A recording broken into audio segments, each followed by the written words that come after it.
Welcome back. I cut it there because I got up when I went to look at this and realised how far I was in. It cuts about every 36 minutes. I was about 35 minutes in. Perfect timing. Right.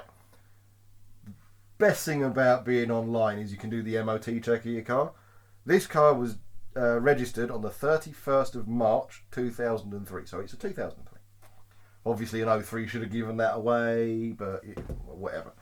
But the thing is, given when it was registered as an 03, this was bought by one of those, I've got to have the latest number plate. I've got to have the latest number plate. Right? Got to have the latest number plate. And it has, for 2003, every optional extra. So obviously you've got the full leather, not the half. You've got automatic windows on every window, not just the driver's one. Cruise control on the steering wheel, obviously. Steering wheel controls for the radio. Multi-changer in the boot. The eject doesn't work, but the multi-changer does. So all the CDs that are stuck in there still play and go through perfectly fine. It was set up to have Bluetooth if you wanted to install it. So you've got all the gubbins in there for it. It's just not been installed.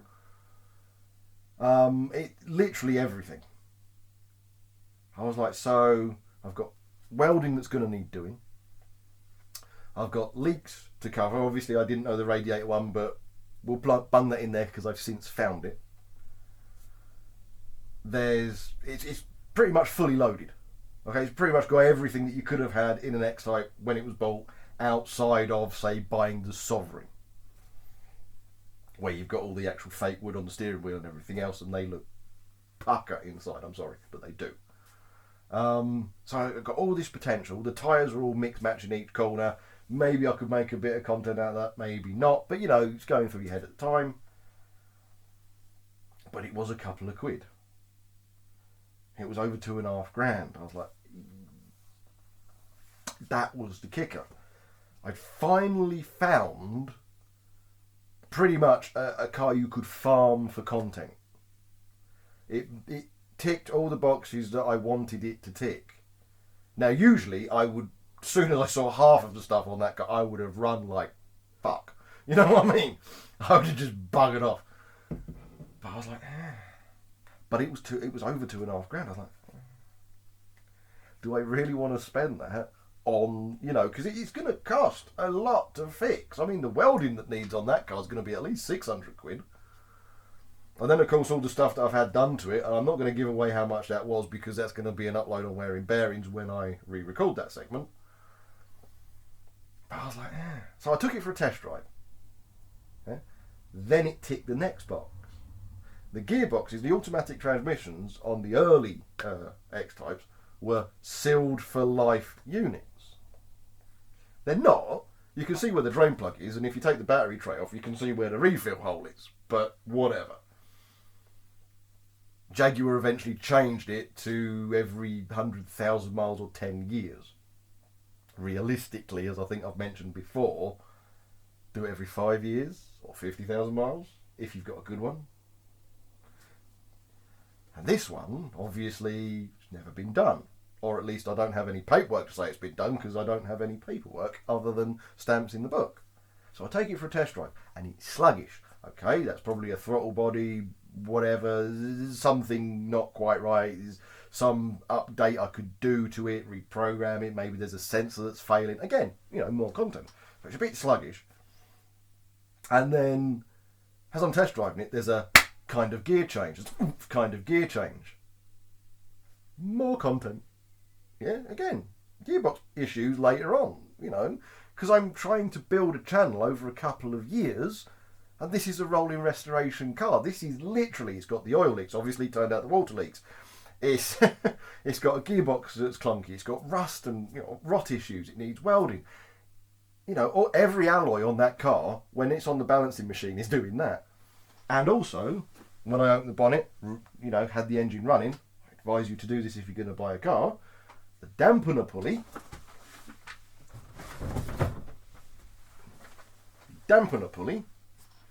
was like that. Yeah? So it had everything. Now, unfortunately, I I didn't record the dampener pulley before I had it changed. I can't believe that. I recorded a little bit for Twitter and Facebook and that, but I never actually got under there and recorded it properly, because when you're under it, you can see it. It was really, as you would have noticed Gary's reaction if you've gone to Wearing Bearings and watched that. And I was like, now since I've had the car, I found out that to try and fix the seal, right? Try and fix the seal. A previous owner had used bathroom sealant. So now I've got a car that's been bodged. Yeah? The passenger door mirror motor didn't work, and the passenger door mirror that I've since discovered has a warp in it. I had the opportunity to change the mirror with the one that was on the Gold Jag, because I took the motor from the Gold Jag and put it into the blue one. And I never recorded doing it properly. I recorded a little bit, I think, for this channel, didn't I? But I never recorded it properly, and I kicked myself for that, because it was the first little bit of content I could have made with the car, and I didn't record it right. But again, beginner curve, you're not really thinking. I know the car's being picked up in a couple of days. I've got to get this done. It is what it is, whatever. So yeah, I found it, and it is literally the perfect car for what I want. And the funny thing is, Luke, as you've seen on this channel, when I drove that Picasso, when we were going down to do the Picasso thing, obviously Luke's heard all the stories, he knows what I've said about the Jag and so on and so forth, so do you guys. And when we were going down to do it, I said to him, look, I'm going to be using the Jag. His response was, oh, I'm going to be busy that day then. I'm not breaking down in the Jag. I'm not breaking down in the Jag. No. Fair enough. I mean, given how many issues with that Jag, But I'm actually relatively good at buying cars. Yeah? Anybody that's ever used my help, if whatever their budget is, the car might have a couple of problems. Again, the less money you're going to spend on the car, the more problems you are going to have. But they have always started first time, and they have always done the job. They've never let the people down who've owned them. And I went to pick him up. We met up. He got in the Jag, and he's like, oh, if this breaks down, I've got my breakdown card. Don't worry, I've got my RAC stuff. If this, whatever. All those kind of jokes. By the time we got to Hayes, I was chatting to her, and I was saying, I'm thinking that I might, again, given situations that I was in at the time, thinking that I might sell this X-Type. And by the time we got to Hayes, okay, so by the time I picked him up from junction 26 on the M25, getting round to where we were at Palmdale Motors, his attitude was, I'll buy it. Because the car is actually, it drives well. It's not all, thumpy, knocky, where everything's falling apart underneath. It's just the sills are rotten. They've got rust issues. Well, all sills on all Ford-based vehicles or platform vehicles of that era are knackered. Unless it's been stored in a garage its entire life and only ever driven on perfectly sunny days. You can buy replacement seals really cheaply online. So it is what it is. It's cost of running a car. But it drives smooth. It drives quite well. Yeah, the gearbox can be lumpy here and there, and yes, it is sluggish. But given a couple of bare wires that are stripped right down to the last couple of, bits of cable, bits of wire that are under there that you can obviously see on some of the sensors, given that I'm pretty damn certain it's got an exhaust leak as well, it's going to be sluggish. It's going to be sluggish. And to be fair, the clunkiness of the gearbox, the 2.5s are notorious for it. Even when they were new, a lot of people used to take them back to the dealer saying, look, there's something wrong with this gearbox. And the dealer would, fully test it, look at it and everything, and turn around and say, no, there really isn't. That's unfortunately how it works. And the thing is, the gearbox in that is the same gearbox as in the 3 litre. Now, I've had a couple of 2.5s over the years, and I've always had them tuned up. So they've always been a bit more powerful, a little bit more torque. Now, obviously, they're naturally aspirated, so doing a remap doesn't really give you that much more, but I've always had it done. And because the gearbox in 2.5 is the same as the gearbox in the 3 litre, the 3 litre has a lot more horsepower and a lot more torque. It is the gearbox is a lot smoother in the 3 litre than it is in the 2.5. Everybody who had the 2.5s complained about clunky gear changes. Everybody with 3 litres didn't. And again, look it up on threads, online, stuff like that. It's always the 2.5s that complain about it. Well, when I had a silver one previous to this. When I had the 2.5, the earlier ones, I mean later on they got on top of the problem. But the earlier ones, when I've had them remapped, smooth. Absolutely smooth. That little bit extra, that little bit more oomph, absolutely smooth. So that's my theory on why the gearbox is clunked. Maybe that one is getting to the end of its life. Okay, it could be. Could be. It's 2003. We're in 2020. Could be. But that is my theory to it, because when I've had other ones and I've had them remapped, the clunkiness has gone. And the 3 litres, I've driven 3 litres. I've never owned one yet. I've driven them. Never had that kind of gear change. Unless the gearbox was failing. I'm sure people would have had that kind of thing in the 3 litre if the gearbox has failed. Or failing. So that's what I think is probably the issue with that. There's a couple of sensors where the wires are stripped, so they're probably not giving the greatest signal. There's definitely an exhaust leak. Beyond shadow of a reasonable doubt there's an exhaust leak. The rocker gaskets have completely gone. Because it's in that way, nearest the firewall, that gasket there, non-existent. None. Oil all the way down the end of the engine. That really needs doing, but I'm thinking when I come to do the spark plugs, I'll probably do that myself. Because again, that's the other thing. I'm demonstrating, or this is my plan, demonstrating if you were to get an X-Type, 2.5, 3 litre, whatever, if you were to get an X-Type, has your modern classic, what are, if you don't work on them yourself, what are the costs likely to be? So I've gone to a local garage. Again, I'm in Essex, so the hourly rate's slightly higher. Gone to a local garage, and I'm getting pretty much all the work done through a local garage, and then I'll be telling you guys how much it costs. Now remember, I was looking for a car with all the common issues, or as many common issues as I could find. The Jag I've got has every single common issue an X-Type can have in one place. That's really rare. You're going to struggle to find another one like that. Okay, this is just some of the service stamps. Obviously, they're not Jag main dealer service stamps. They're a local garage. May have been faked, but it's not had the maintenance it should have had. It's not had the preventative stuff it should have had. They tried to fix a crank seal with goddamn bathroom sealant. You know? So this is literally the perfect find for what I was looking for. So again, like I said, I've got some bits and bobs to re-record with that. I've got all the parts I want to talk about.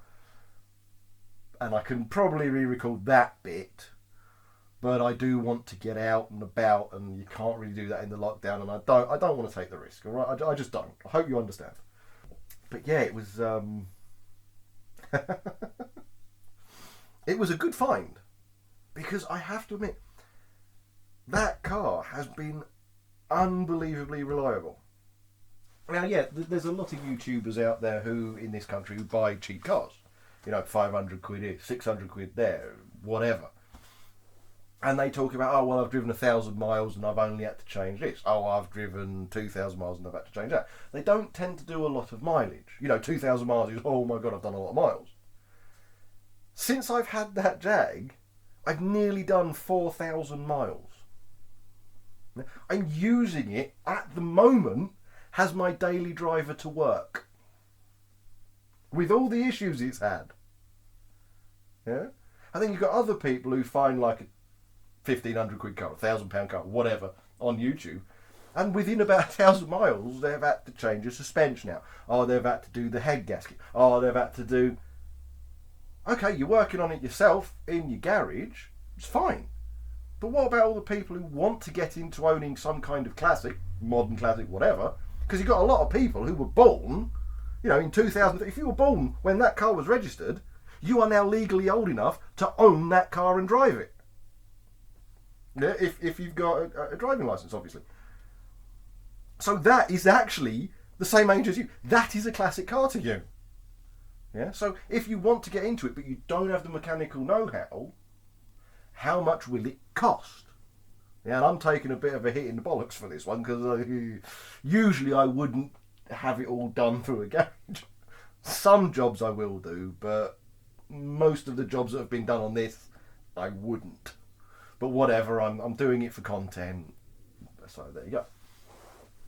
But you see them, it's like, I've done 1,000 miles in this and I've only changed a head gasket. It's like,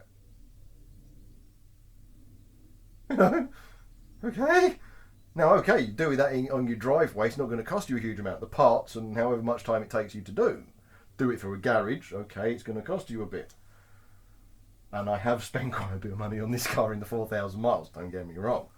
But again, if you did these jobs yourself, they're not that expensive. Really isn't. I mean, the amount of money I've spent on that car is exorbitant because, again, hourly labour rates and paying the garage's markup on the parts that they buy. I've got to do it because of what I'm doing with the X-Type. I don't like it, but again, I've got to. This is the whole wearing bearings thing is a business for me. It's growing a business. It's doing what I need it to do. Whatever. I don't know whether you can tell, but I'm a bit like because of the money I'm spending on it. But if you were to do all of this yourself, everything that's been done to the X-Type, it would probably cost you a third, maybe less, of what I've spent on it. Really, the parts on their own, especially given you can get reconditioned rads or second-hand rads from scrapyards really, really cheaply. So again, certain bits and bobs. This was this was absolutely knackered. I mean, this they had to. Obviously, I'll show it more on the wearing bearing stuff, but they had to pry into this to get it off because of how they stuck it, masticed it, and everything. Because I was supposed to pick the car up the following day, and they turned around, they phoned me, and they said, look, we're having a big problem with this, so we need some more time. So fair enough, whatever. I'm trying not to give too much away here, although I'm giving everything away. But but yeah, it was it was a lot more labour that I'm paying for than than you would. But again, it's giving you an idea. And to be fair, you would have to be really, really, really unlucky to find an X-Type with the amount of problems my one has. Because trust me, finding that, it's easier to get milk out of a stone, mate. Yeah, you'll find one with an oil leak. Okay, if you go to a garage and you need a new sump gasket, it's about £600. It's a lot of work, but it's about £600. Yeah, but that's it. Done. If you find one and you need radiator work doing, again, I'm not going to give away all the costs because I'll be giving away what I'm talking about. It's not as expensive as you think. Yeah, crank pulley, that's really not that expensive. It's actually quite an easy job to do. Saved belt, but there you go. Now, obviously, I am debating at this point in time when the rocker cover gaskets, change the spark plugs at the same time because you're in there. Yeah, just get it done all at once. That's not a debate. My debate is, do I do it myself? Do I do it myself and Dan? Because he is my tame mechanic on this channel, or on the Wearing Bearings channel. and that's kind of why he's involved. So might as well get him involved. Or do I stick to my original plan, take it to the garage to get done? The welding is going to get done at the garage because I don't know whether you know, I don't have a welder anymore. In agriculture, I had a MIG. Sold it. I didn't think I'd need it again because I used to buy new cars and I never really envisaged at that time ever doing something like this. So I'm a bit annoyed about that because welding's quite fun. I like welding. Although it's been years, so when I go to weld, I'm going to blow the arse out of whatever I'm welding. But yeah, I'm kind of debating, what I'm going to do because there's a lot of work needs doing to the Terrican, and the Terrican stuff I'm getting done with Dan. So you've got the working on it, on your driveway. The Jag, I am using that to demonstrate if you don't work on the car, how much it's going to cost you. Little column A, little column B. Now, some people are going to sit there and go, well, you're going to be buying a house next year, so you need to save money. But trust me, I've got over 20 grand towards buying a house. So, I've done that. All right? Calm down. You don't know me. All right? You don't know what I've been through, so calm down. All right? But little column A, little column B, whatever. I'll decide at the time. At the moment, it's driving fine. Pretty much. There's a few more jobs. I'm not going to go into too much more detail because, well, what's the point in watching Wearing Bearings if I'm telling you now? There's a few more jobs that need doing. I'm pretty much clued up on what needs to be done. But I've been using it as a daily driver the last week. It's doing 27 miles a gallon. That's country roads. That's not sitting on a motorway or anything. That's country roads. Yeah, 27 miles a gallon, and it's driving. It's actually, between you and me, it's driving better than the i30. It's really smooth. It's actually as a driving vehicle, ignoring the issues. As a driving vehicle, it's actually really good. That little kind of passive rear steer as well. That does, get into the bend. Lovely jubbly. Got Pirellis in each corner. Oh, Pirelli's a ditch finder. Only if you can't drive, sweetheart.